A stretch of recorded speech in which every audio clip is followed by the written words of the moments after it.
You're watching the first ever video of our brand new series in which we're going to explore all aspects of a magical object that was left behind by the Rakdos mob boss known as the Butcher of Malakir. This object is no ordinary artifact. It's filled with some serious power, and today we're going to start to uncover what it does, where it came from, and how it can be used. Before we get into it though, let me explain something. When I write these stories, they're meant to be fun and engaging for you, but also for me. So when an idea strikes me and I start writing something, it's because I want to explore those things myself too. The Butcher of Malakir was one such idea. As soon as I had the concept of this villain and how he would use blood magic, I wanted to make him really feel like he was the head of a crime family. So I created for him a special artifact that would not only grant him power, but that could be passed down to his lieutenants and perhaps eventually become a powerful tool for whoever ended up taking his place. The cool thing about using this method is that it allows me to write a story that can evolve and change, depending on your choices, which brings me to the present day. We have found this mysterious orb, but we don't know what it does yet. Let's try and figure that out together.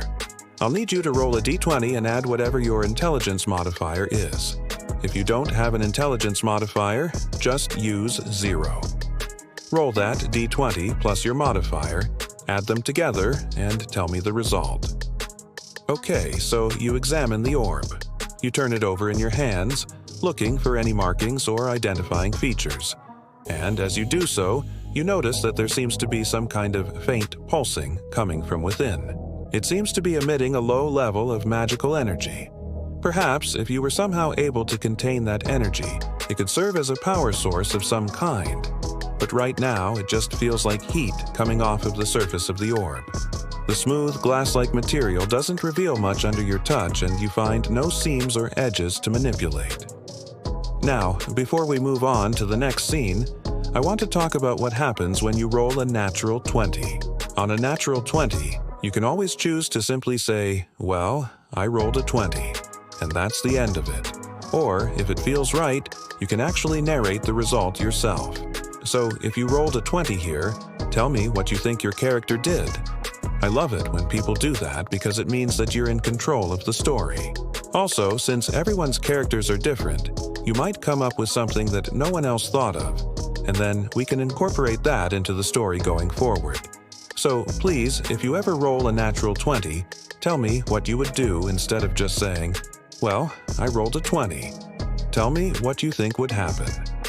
While you continue to ponder the orb's purpose, a sudden commotion erupts outside, drawing your attention towards the window.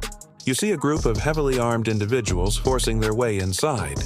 They must have come through one of the other entrances and are now making a beeline for where you're standing. It's time to take an action. Do you want to try to hide the orb? Maybe you want to throw it away or destroy it? Or perhaps you'll confront these intruders head-on. What do you want to do? In the world of Ravnica, guilds play a huge role in the lives of the citizens who inhabit it. These organizations span all facets of society, from criminal enterprises to religious orders and everything in between. It's a guild that will play a major part in determining the fate of the orb.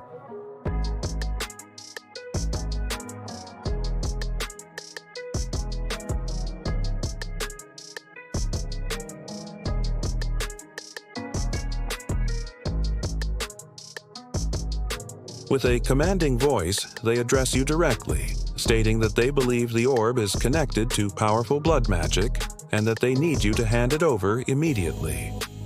Time has come to a critical juncture. Will you choose to relinquish the orb to the mysterious figure? In doing so, you may just be handing over a key piece of evidence that could lead to unraveling the curse. But why are they after the orb? Who exactly is this mysterious figure, and what do they intend to do with it? With the orb still clutched tightly in your hand, you decide to resist, ready to face whatever consequences may come your way. It's time for an action. What do? You brace yourself against the encroaching force, determined to hold your ground. As you prepare to defend yourself, a sudden realization dawns on you. You recognize the emblem displayed on the leader's armor. It's the mark of the Oracles, a prestigious guild renowned for its unwavering pursuit of knowledge and arcane mysteries. Their interest in the orb clearly runs deep, but what exactly are they hoping to uncover? Before you can delve deeper into these thoughts, the leader of the Oracles steps forward, their gaze unwavering. They extend a hand, palm open, in what appears to be a gesture of peace. With a calm yet commanding voice, they reiterate their belief that the orb holds significant ties to powerful blood magic and once again request that you surrender it to them. They assure you that their intentions are not malevolent, promising to handle the situation swiftly and discreetly. As the leader of the Oracles awaits your response, you find yourself at a pivotal moment. Will you comply with their request and hand over the orb? Or will you stand firm in your resistance, prepared to confront the enigmatic guild head-on? The decision is yours. What do you do? With the orb still firmly in your possession, you elect to defy the leader of the Oracles. Your resolve hardens, ready to protect the artifact at all costs. The atmosphere crackles with tension as the members of the Oracle Guild close in, their expressions a mix of disappointment and determination. Despite their numbers, you remain steadfast, your heart pounding in your chest. But the Oracles are known for their strategic prowess and patience. With a subtle gesture, their leader signals a change in tactics. They draw back, allowing more space between you and the rest of the guild members. Their eyes gleam with a newfound intensity, their lips forming a thin line as they silently assess the situation. After a tense standoff, the leader of the Oracles finally speaks, their voice echoing with authority. "Very well," they declare.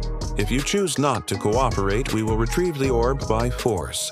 But know this, your defiance will only escalate the situation." With that, the leader takes a step back, motioning for the other guild members to advance slowly. The leader of the Oracles moves forward, their expression grim. "We won't resort to lethal force unless absolutely necessary," they state firmly. "But if you resist, we will have no choice." Their eyes lock onto yours, challenging you to stand your ground.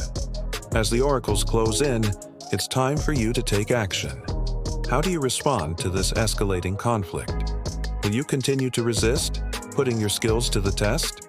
Or will you seek a peaceful resolution, aiming to negotiate a different outcome? The decision is yours. What do you do?